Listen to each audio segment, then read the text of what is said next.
Hi, I'm Shrikant Reddipalli, and in this short video, I'll be using some simple everyday analogies to introduce FinOps to you.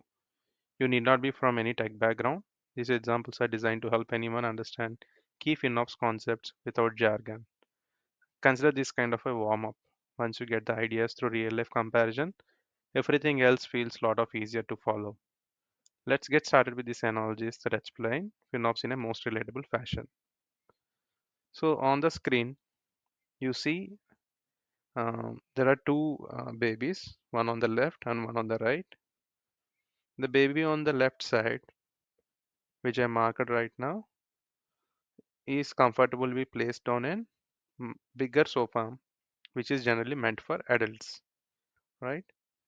And the baby on the right is placed in a baby chair, which is exactly matching his or her size, and it does have some straps and everything to protect the baby.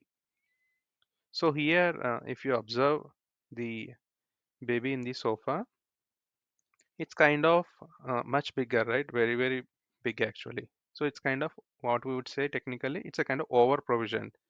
So the baby is sitting in a chair which is much meant for adults. And so it's kind of over provision. It's kind of misuse of that resource actually. So technically that is called over provisioning. So we can always shift the baby to comfortably sit in the smaller chair, and we can always remove this sofa, which would save the space, and also that, I mean, the cost wise also it may not be necessary, right? Baby would fit in a baby chair. There is no point in having a bigger chair for the baby, like bigger sofa for the baby. So this is called over provisioning. So when something is over provisioned, we can always optimize it to the through the right size in which it can be placed. So here we want to emphasize on the word over provisioning, and hope you got the clarity like what over provisioning means and how it can be optimized. Let me move to the next example, right?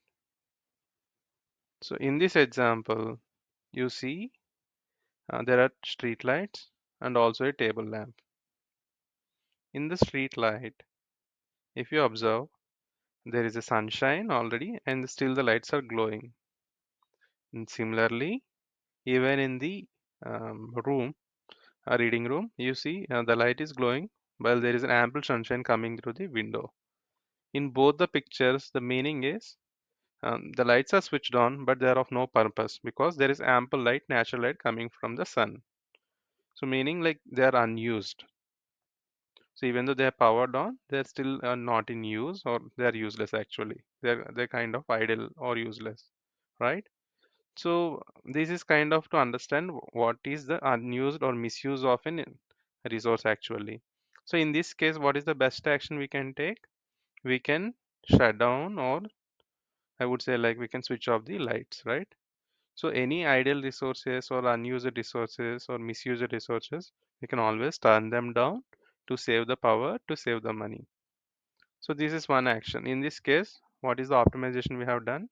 We have either stopped the unused resources, or in fact, if you think like there is no need of light here because of the ample sunlight every time, you can always remove it, right? It's a kind of optimizing by powering off the unused resources. Now let me get you to another example. Yeah, here this is about gym membership. Hope you can see it clearly, right? So in this gym membership, if you pay attention towards the left side membership, so it's about you have to pay monthly. You have to pay $1 a month, and total 12 years you'll be paying $12 per year, right? And similarly, the same gym in the beginning of the year, they are running an offer saying like if you are paying upfront, you can just pay $6 for entire year and you will get no refund. So in this case, if you go for gym membership for entire year, you'll be saving half the money.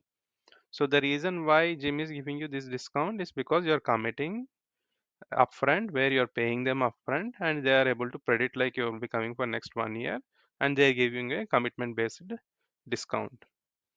This is something which we generally see, right? This kind of offers.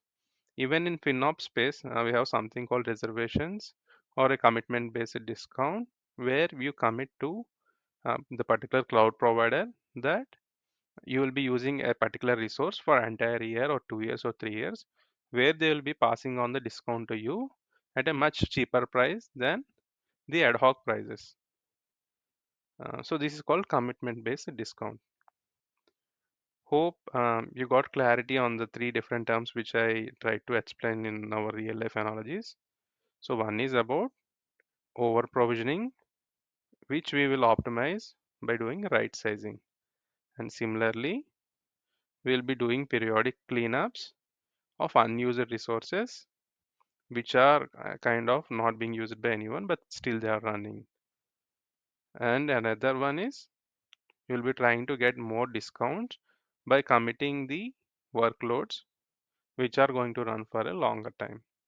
These are one of the key analogies which are generally used in FinOps, which I tried to explain using our day-to-day like examples.